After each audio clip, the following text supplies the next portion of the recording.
Good morning student. बेटा आपका gravitation chapter चल रहा था, ठीक है ना। ग्रेविटेशन पे आपके थ्योरी और डेरिवेशन मैंने कंप्लीट करा दिए थे। एमसीक्यूज़ मैंने एक वीडियो में आपको कंप्लीट करके सेंड किए थे। अभी हम लोग न्यूमेरिकल से स्टार्ट करने जा रहे हैं, ठीक है।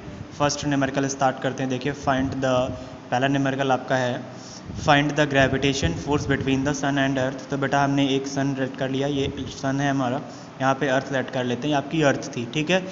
इसके बाद mass of sun is 2 × 10⁻30 kg। Mass of sun कितना है बेटा? 2 × 10⁻30 kg। इस तरह से कुछ मास ऑफ सन दिया गया था। फिर मास ऑफ अर्थ इज़, आपको पता ही है, 6 पॉइंट कहीं कहीं 4 भी मिलता है, कहीं कहीं 6 ओनली लिखा होता है, ठीक है बेटा। 6 × 10⁻24।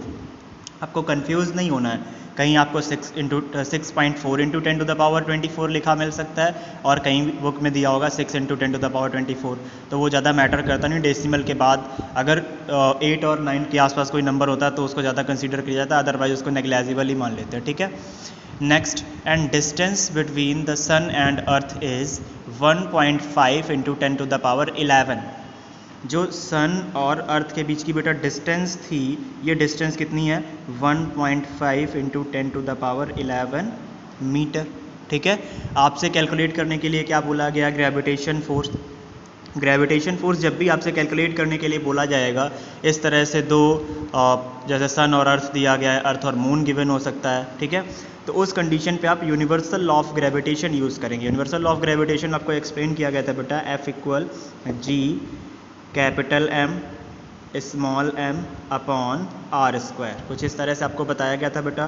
कैपिटल G की वैल्यू हम यहाँ पे पहले वैल्यूज़ लिख लेते हैं। कैपिटल G की वैल्यू बेटा कितनी होती है? 6.67 × 10⁻11, ठीक है। कैपिटल M यानी मास ऑफ सन, ठीक है, और कैपिटल स्मॉल m यानी मास ऑफ अर्थ। तो मास ऑफ सन आपका कितना है बेटा? 2 × 10⁻30 kg, ठीक है बेटा। इसके बाद मास ऑफ अर्थ वो कितना था? 6 × 10⁻24 kg। नेक्स्ट, जब मास of sun, mass of earth आपने नोट डाउन कर लिए, लास्ट आपके पास बचा है डिस्टेंस बिटवीन देम। जो r था वो कितना था बेटा? 1.5 × 10⁻11 मीटर। इस तरह से ये सारी चीज़ें गिवन थी। अब सिंपल सा आपको करना क्या था? फॉर्मूले में पुट कराना है। किस फॉर्मूले में? Universal law of gravitation. F आपको कैलकुलेट करना था। G की प्लेस पे बेटा क्या लिखेंगे? 6.67 × 10⁻11, ठीक है। इसके बाद MS यानी मास ऑफ सन कितना है? देखो 2 × 10⁻30 kg।